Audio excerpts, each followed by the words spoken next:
É bom estar convosco nesta tarde, também a celebrar Natal, e nós, como família e também como igreja, queremos desejar a todos um Feliz Natal. Acreditamos que no meio destes tempos diferentes que estamos a viver, mesmo assim nós podemos conhecer este Jesus que nos ama e quer ter um relacionamento connosco. Hoje vamos terminar a última parte, uma série de mensagens que temos falado durante 3 semanas acerca do presente. E já hoje falámos acerca dos magos e do presente que eles trouxeram até Jesus. E, na verdade, um dos maiores valores do nosso tempo também é este: aprender a dar mais, aprendemos a sermos mais generosos e a pensar nos outros. E todos nós conhecemos a história de Jesus, que nasceu da Virgem, como ouvimos cantar e contar a história nesta tarde aqui. Havia homens que vieram de muito longe, astrónomos, magos, gentios, homens muito ricos que vieram para adorar Jesus. E ao trazerem aqueles presentes que ofertaram até ele, lhe deram ouro, incenso e mirra, simbolizando o que nós já falamos. Ouro simbolizando a sua realeza, incenso simbolizando que ele seria um sumo sacerdote que iria interceder por nós, e mirra simbolizando que ele seria o servo sofredor.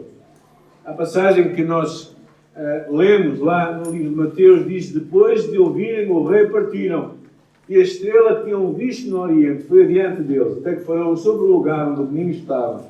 E ao verem a estrela, os magos ficaram extremamente alegres.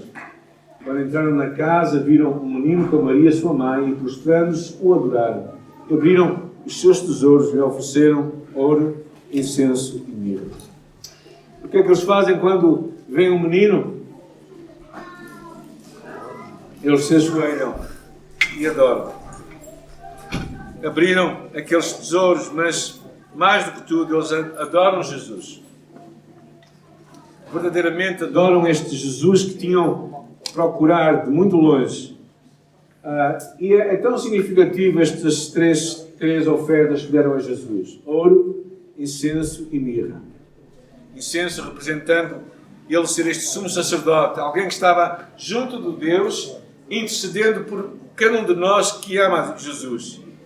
E mirra também simbolizando que ele seria este servo sofredor, o Cordeiro de Deus.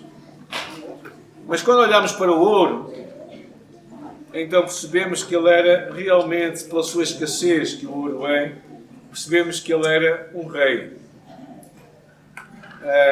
A história nos diz, podemos ver, que os reis procuravam o recém-nascido rei dos judeus, porque vimos a sua estrela no Oriente e o viemos adorar. O astrónomo Kepler pensa que se tratava de uma conjunção de Júpiter e Saturno na constelação de Peixes cerca do ano 7 a.C. Nesta constelação, quando esta conjunção do Júpiter e Netuno, pensa-se que houve algo que aconteceu a nível de luz e que será possivelmente esta estrela. Os chineses também nos mostram que no ano 4 antes de Jesus apareceu de uma forma estranha nos céus uma estrela. E possivelmente por esta altura estes homens vieram de longe. E hoje vamos falar acerca de Jesus como um rei como nenhum outro. Não é apenas uma pessoa que nasceu na terra, mas ele é o Rei dos Reis, o Senhor dos Senhores. E 1 de Timóteo é uma passagem muito interessante que diz: no momento certo mostrará o bem-aventurado, o único, poderoso Senhor, Rei dos Reis e Senhor dos Senhores. Quando Paulo escreveu isto, não era simplesmente um rei. O que ele queria mostrar é que era impossível alguém ser mais poderoso do que ele. Ou seja, ele era um rei como nenhum outro que haveria. E esta mensagem de Natal poderá ser um pouco invulgar, porque muitas vezes nós esperamos mais uma história igual a todas as outras. Mas é interessante, muito antes de Jesus, lá no livro de Números, havia um profeta que apareceu chamado Balaão. E diz assim: este homem que viveu cerca de 1500 anos antes de Jesus, fala aquele que ouviu as palavras de Deus e que sabe a ciência do Altíssimo, o que viu a visão do Todo-Poderoso, que cai e se lhe abrem os olhos. E depois ele diz assim: vê-lo-ei, mas não agora, contemplá-lo-ei, mas não de perto. Uma estrela procederá de Jacó, e um cetro, um trono, subirá em Israel. Esta consciência que um trono haveria de subir, um trono como nenhum outro que haveria de nascer. Embora ninguém esperava que este rei nascesse na pobreza, num estábulo ao lado de animais da quinta. Ninguém previu que o Salvador, o Messias, fosse filho de um carpinteiro, nascido em Nazaré, porque Natanael até diz: poderá alguma coisa boa vir de Nazaré. Ninguém previu que o Rei da Glória, o Filho de Deus, iria ser amigo de prostitutas, tocaria leprosos, amaria aqueles que os religiosos rejeitavam. Ninguém imaginaria um rei que escolhesse pescadores sem instrução e cobradores de impostos e desordeiros rebeldes para serem os seus próprios discípulos. Ninguém imaginaria que um rei perdoaria uma mulher apanhada em flagrante adultério quando a lei dizia que ela devia ser apedrejada.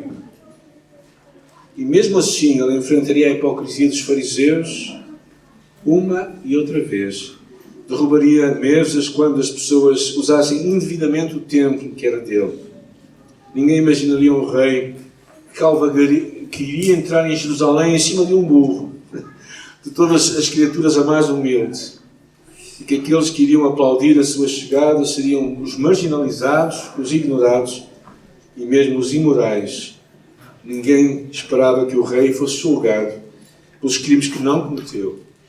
Ninguém imaginava que o rei inocente seria espancado, açoitado, despido, para ser pendurado num instrumento de tortura, conhecido como uma cruz, morrendo uma morte que um criminoso merecia morrer. Ninguém jamais imaginaria que este rei, o Criador, fosse pendurado na cruz, com a criação, o povo escarnecer dele, cuspir nele. E quando este rei sofria, olharia para o céu e pediria misericórdia para aqueles que estavam a torturá-lo. Quando ele disse: Pai, perdoa-os porque eles não sabem o que estão a fazer. Ofereceram uma bebida para aliviar a sua dor, mas ele rejeitou, enfrentando a agonia total do pecado do homem. E declarou: está terminado. Fiz o que o Pai me mandou. Nas tuas mãos entrego o meu espírito. Ninguém jamais esperava que o rei, ao dar o seu último suspiro, que o céu ficaria escuro, a terra tremeria e o mundo perderia a esperança ao enterrar um rei morto numa sepultura verdadeiramente encostada. Ninguém jamais esperou que 3 dias mais tarde algumas mulheres fossem verificar o túmulo, que a pedra seria retirada e o corpo não estaria lá mais. E este rei ressuscitou dos mortos e sentou-se à destra do Deus Todo-Poderoso. E este é um rei como nenhum outro. Este é um rei como nenhum outro. O que é interessante quando olhamos para a história deste rei é que 3 respostas a este rei, que no fundo houve naquela altura e há nos dias de hoje. Curiosamente, 2000 anos depois, nós estamos aqui neste lugar, 2000 anos e uns tostões depois de Cristo, estamos aqui neste lugar para encontrar este mesmo rei, talvez tendo, eu acredito, as mesmas respostas. A primeira delas simbolizada por Herodes. Este rei que sentiu que Jesus seria alguém que iria competir com ele. E na verdade, se conhece a história, descobres que Herodes se opôs a Jesus. Ele queria guardar e proteger a sua realeza. Na verdade, por isso, até teve um decreto no qual dizia que todas as crianças com menos de 2 anos fossem mortas. Porque ele não poderia haver nenhum rei que ameaçasse o seu reino. Eu quero que penses em ti e em mim. Não sei quem diz bem, mas eu não preciso da religião para nada. Eu não preciso deste tipo de rei. Eu não preciso que ninguém governe a minha vida. E se opõe de uma forma aberta a Jesus. A segunda resposta que podemos dar a Jesus é mais comum, se calhar.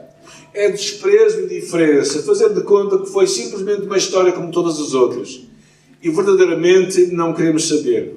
E isto é muito simbolizado por líderes religiosos daquela altura, que deveriam ser os primeiros a conhecer Jesus, mas que foram, aparentemente, desprezaram Jesus e demarcaram-se dele de uma forma clara. O que é tão bizarro é que aqueles líderes religiosos que sabiam que Jesus haveria de nascer ali em Belém, foram esses mesmos que não quiseram saber de Jesus. Estavam simplesmente a 6 quilómetros de onde Jesus nasceu. Mas não se importaram, não quiseram saber. Sabiam a Bíblia, mas não conheciam Jesus. E talvez tu conheças muita gente assim também, que sabe coisas acerca de Deus, mas verdadeiramente isso é coisa para mais tarde na vida, ou só para alguns. E a reação destes homens tipifica tanta gente que é comum nos dias de hoje, que sabe a história, conhece que Jesus viveu, mas o que é que isto tem a ver comigo, afinal? E a terceira resposta, muito interessante, é destes homens que vieram tão longe, que vieram adorar e reconhecer o Rei. A resposta final mostra a reverência, honra a Deus do céu, que tornou um de nós na pessoa de Jesus. E eles disseram: não se trata de mim, do meu trono, dos meus desejos. Tudo o que é a mim se curva diante deste Rei. Aqueles homens bem vestidos, de tão longe, com tanta riqueza e sabedoria, se curvam diante do Rei e o adoram. E percebem que a sua história mudou naquele dia. A sua história mudou porque encontraram o Rei dos Reis, o Senhor dos Senhores. Na verdade, eu pergunto a ti, qual é a tua resposta para este Jesus? Qual é esta resposta? Se calhar, claro, não te estás a opor, porque se estivesse a opor, no mínimo não verias aqui. Mas penso que alguns de nós continuam com aquela resposta daqueles líderes religiosos. Sabemos a história, mas verdadeiramente cá dentro não faz muita diferença. Mas será que, como estes homens que conheceram Jesus, tu és capaz de o adorar? Curvar-te e adorá-lo. Jesus é um rei invulgar. Ninguém esperava um rei assim. Eu oro para que tu, nesta tarde, possas conhecê-lo. Possas verdadeiramente conhecê-lo. Não como um juiz que está longe, distante, afastado de nós, zangado, que fica à espera para que tu cometas erros, para poder vir acima de ti e julgar-te, mas verdadeiramente como alguém que te ama, a ponto de deixar o que tinha de mais grandioso no céu para vir à terra e tornar-se semelhante a ti e a mim, ser um de nós. Eu te quero convidar nesta tarde a pensar quem é este Rei. Quem é este Rei? Quem é o meu Rei? O meu Rei, segundo a Escritura, é o Rei da Glória, é o Rei da Justiça, é o Rei do Tempo, é o Rei de todos os reis.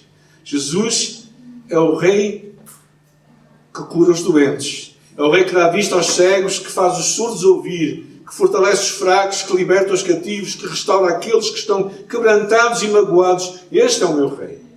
Ele é um abrigo nos tempos de dificuldades, ele é uma luz quando o mundo está em trevas.